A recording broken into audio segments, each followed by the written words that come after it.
Hi, in this video we learn how to loop over a sequence in sorted order. Okay, here we have a sequence which is a list of important dates, and as you can see, these dates are not in chronological order. If we want to loop over a sequence in sorted order, we should use the sorted function. Have a look at this. Important dates in chronological order. We use the sorted function to sort this list of important dates. And we print the dates one by one. Here's the result. Important dates in chronological order: 1066, 1543, 1776, and so on. As we can see, they are now in chronological order, so they are sorted.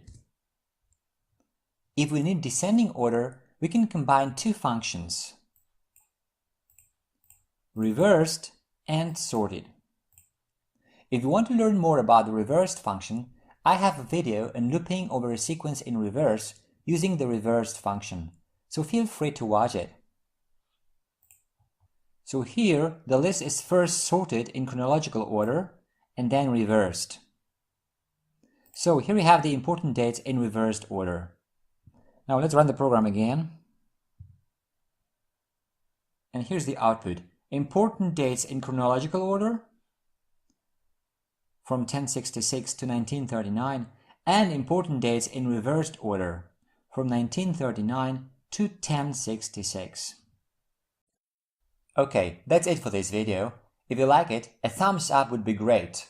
Also, make sure to subscribe for future videos. If you want to leave a comment or ask a question, you're welcome to do so. Thanks for watching.